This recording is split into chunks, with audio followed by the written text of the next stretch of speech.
কোরবানির ইতিহাস অতি প্রাচীন। জগৎ সৃষ্টির শুরুর থেকে কোরবানির প্রচলন শুরু হয়েছে। কোরআনুল কারিমে আল্লাহ তাআলা কোরবানির সে ঘটনা এভাবে তুলে ধরেছেন। আদম আলাইহিস সালামের দুই পুত্র হাবিল ও কাবিলের বৃত্তান্ত তুমি তাদেরকে যথাযথভাবে শোনাও। যখন তারা উভয়ে কোরবানি করেছিল, তখন একজনের কোরবানি কবুল হলো এবং অন্যজনের কোরবানি কবুল হলো না। তাদের একজন বলল, আমি তোমাকে অবশ্যই হত্যা করব। অপরজন বলল, আল্লাহ তো সংযমীদের কোরবানি কবুল করে থাকেন। সূরা মায়দা আয়াত ২৭। হাবিল বলল, যদি তুমি আমাকে হত্যা করতে আমার দিকে হস্ত প্রসারিত করো, তবু আমি তোমাকে হত্যা করতে তোমার দিকে হস্ত প্রসারিত করব না, কেননা আমি বিশ্বজগতের প্রতিপালক আল্লাহকে ভয় করি।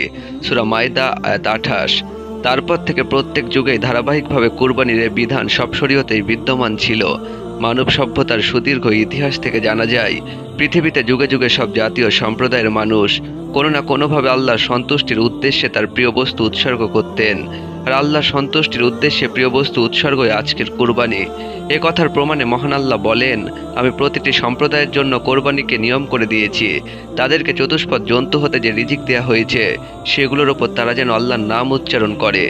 কারণ তোমাদের মাবুদই একমাত্র উপাস্য, কাজেই তার কাছে আত্মসমর্পণ করার সুসংবাদ দাও সেই বিন্দুদেরকে। সূরা হজ আয়াত ৩৪।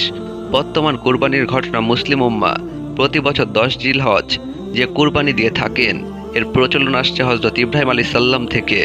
আল্লাহ তাআলা প্রাণপ্রিয় সন্তানকে কুরবানির নির্দেশ দিয়েছিলেন।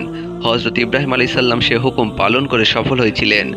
মুসলিম মিল্লাতের পিতা হযরত ইব্রাহিম আলাইহিস সালামের কুরবানির পর থেকে উম্মতে মুসলিম আল্লাহর সন্তুষ্টি পেতে তার এই নির্দেশে কুরবানির বিধান পালন করে আসছেন। কুরবানির এই নির্দেশের বর্ণনাও কোরআনে এভাবে উঠে এসেছে। অতঃপর যখন সে তার সাথে চলাফেরা করার বয়সে পৌঁছালো, তখন সে বলল, হে প্রিয় বৎস, আমি স্বপ্নে দেখেছি যে আমি তোমাকে জবে করছি, অতএব দেখো তোমার কি অভিমত। সে বলল, হে আমার পিতা, আপনাকে যে আদেশ করা হয়েছে আপনি তাই করুন। আমাকে ইনশাল্লাহ আপনি অবশ্যই ধৈর্যশীলদের অন্তর্ভুক্ত পাবেন। সূরা সাফফাত আয়াত ১০২।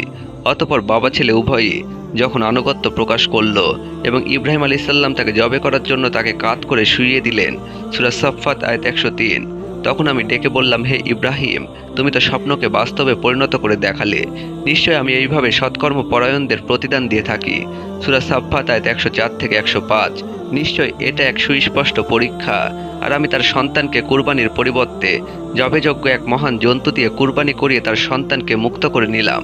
সূরা সাফফাত আয়াত ১০৬ থেকে ১০৭। আর এই কুরবানির বিষয়টি পরবর্তীদের জন্য স্মরণীয় করে রাখলাম। সূরা সাফফাত আয়াত ১০৮।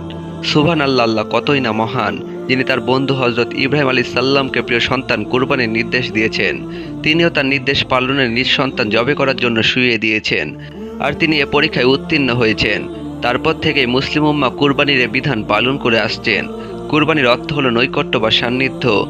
আল্লাহ বলেন, আপনি বলুন, নিশ্চয় আমার নামাজ, আমার কুরবানি, আমার জীবন, আমার মৃত্যু সবই বিশ্বজাহানের প্রতিপালক আল্লাহ তাআলার জন্য। সূরা আনাম আয়াত ১৬২। আল্লাহ বলেন, আমি প্রত্যেক উম্মতের জন্য কুরবানির বিধান রেখেছি। সূরা হজ আয়াত ৩৪। হাদিসের ভাষার অর্থে কুরবানিকে ঈদুল আজহা বলা হয়। হযরত ইব্রাহিম আলাইহিস সালামের বন্ধুত্ব আল্লাহর প্রতি কতই গভীর ছিল, তাই একটু চিন্তা করলে বোঝা যায়।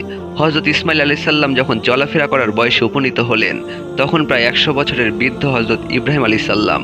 তখন তিনি আল্লাহ তাআলার পরীক্ষার সম্মুখীন হয়েছিলেন। সে সময় মিনা প্রান্তরের প্রাণাধিক সন্তানকে কোরবানির নির্দেশ পালন করেছিলেন। আল্লাহর বিধান বাস্তবায়নে তার মানসিকতা আল্লাহর কাছে কবুল হয়ে গিয়েছিল, যা আজও মুসলিম উম্মাহ প্রতি বছর জিলহজ মাসের ১০ থেকে ১২ তারিখে ৩ দিনে যে কোনো একদিন পালন করে থাকেন। আল্লাহ তাআলা মুসলিম উম্মাহকে লোক দেখানোর জন্য কুরবানি নয়, বরং পশুকে জবাইয়ের মাধ্যমে আল্লাহর সন্তুষ্টি অর্জনে মনের পশু আমৃত্যকে জবাই করার তৌফিক দান করুন। আজ এ পর্যন্তই। ভালো থাকবেন, সুস্থ থাকবেন। ধন্যবাদ।